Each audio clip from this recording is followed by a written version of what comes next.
Avec tout d'abord un mot de la météo, rapidement un temps plutôt frais et instable en début de journée avec quelques risques d'averses mais de belles éclaircies et une nette amélioration cet après-midi et pour les prochaines heures. Les températures, elles en tout cas restent stables. 17 degrés aujourd'hui pour les maximales. Vous le savez, on en reparle avec la météo complète après le journal. La première image de cette édition tout de suite, c'est la transformation de la rue Faidherbe. Les totems de la Rambla de Rio sont en cours d'installation depuis hier matin. Vous le savez, forcément la triennale, l'île 3000 revient cet automne avec un nouvel épisode baptisé Renaissance. À l'honneur pendant 4 mois, 5 villes mondiales marquées par un véritable renouveau artistique et culturel depuis plusieurs années. Détroit, Eindhoven, Phnom Penh, Séoul et donc Rio de Janeiro. Dépaysement garanti pour ces créations venues tout droit du Brésil. 12 totems représentant les 12 écoles de samba de la ville Carioca. Une fois installés, ils vont affronter le climat lillois durant tout l'automne jusqu'en janvier.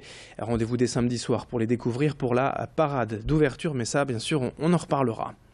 L'actualité cette semaine marquée également par l'entre-deux tours de l'élection municipale à Ouascal. Et après Stéphanie Ducré, hier, nous allons aujourd'hui à la rencontre de Bernard Anicotte, son adversaire ce dimanche pour le second tour. L'ex-UDI tête de liste de Uni pour Ouascal est arrivé deuxième au premier tour avec 26% des voix. Et il tente surtout depuis lundi de rassembler derrière lui tous les mécontents de la politique entamée depuis 16 mois déjà par Stéphanie Ducré.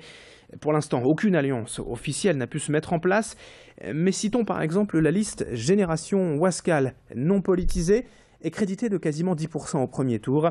Ils appellent à voter contre la maire sortante tout en refusant une alliance.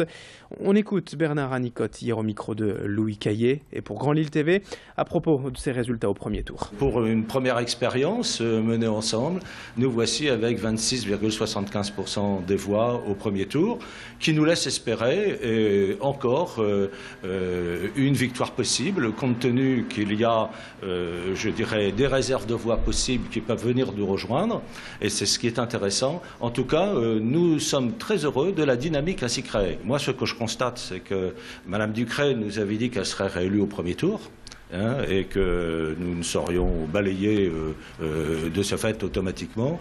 Nous sommes présents, il y a un second tour et Mme Ducré n'a pas atteint les objectifs qu'elle s'était fixés.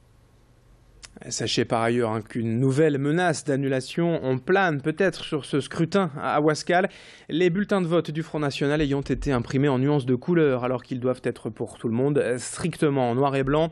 À voir toutefois si un des candidats à ce motif va porter de nouveau l'affaire devant le tribunal administratif. Dans le reste de cette édition, on évoque également la pénurie de vaccins pédiatriques actuellement en France, et ce depuis maintenant près d'1 an. Ce vaccin obligatoire pour les bébés protège de la diphtérie, du tétanos et de la poliomyélite, mais ils sont aujourd'hui introuvables en pharmacie. La région Nord-Pas-de-Calais et la métropole lilloise ne sont bien sûr pas épargnées, et puisque leur temps de conception est très long en laboratoire, le retour à la normale n'est pas attendu avant le début d'année 2016.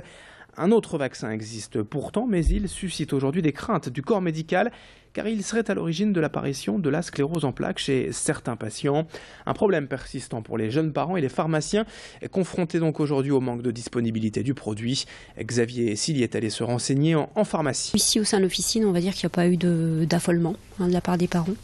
Ils ont compris effectivement qu'il y avait cette pénurie, qu'il y avait toujours la possibilité de faire de toute façon un vaccin hexavalent, donc avec le vaccin de l'hépatite B en plus par rapport au vaccin pentavalent qui était la plupart du temps prescrit. Et pour les parents qui ne souhaitent pas de toute façon faire le vaccin contre l'hépatite B, il y avait toujours la possibilité de les réorienter vers les centres de PMI.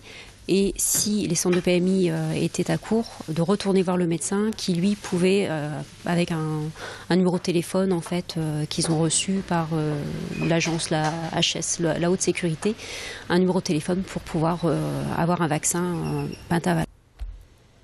Et puis on termine ce journal avec les conclusions du débat public ces derniers mois dans le dossier du réseau Express Grand Lille. Entre le bassin minier et la métropole lilloise, en tout, près de 3800 personnes ont participé à 97 rencontres durant plusieurs semaines. L'objectif était tout simplement de permettre à tous les habitants de la région de donner leur avis sur ce projet à plus de 2 milliards d'euros. Résultat, 66% des personnes ayant répondu sont aujourd'hui favorables à ce chantier d'envergure. Mais la commission d'études note également de très nombreuses réserves, à savoir le coût ou bien sûr très élevé d'éventuelles surcharges pointées du doigt, de même qu'un risque de saturation de la ville de Lille et l'impact environnemental non négligeable d'un tel tracé dans des zones déjà fortement urbanisées. La prochaine étape, c'est donc le vote du Conseil régional le 16 octobre prochain. D'ici là, on écoute les explications du vice-président de ce Conseil régional en charge des transports, Alain Vincheux, au micro de notre journaliste. J'espère que cela représentera le moins possible pour le contribuable. Les financements, ils sont attendus de la part de l'Europe, de la part de l'État et de tout ce qui pourrait être mis en place pour payer les infrastructures alternatives à la route. Aujourd'hui, nous sommes un peu en panne de propositions sur ce domaine. Les péages, les écotaxes, pour le moment, sont reportés à d'autres échéances. Nous le verrons bien. Mais pour aller chercher des moyens de l'État ou de l'Europe, il faut un vrai bon dossier. Il faut remettre aussi les choses dans l'ordre. 7h36, c'est la fin de ce journal. Dans un instant, on se retrouve pour la météo et pour l'info trafic. À tout de suite.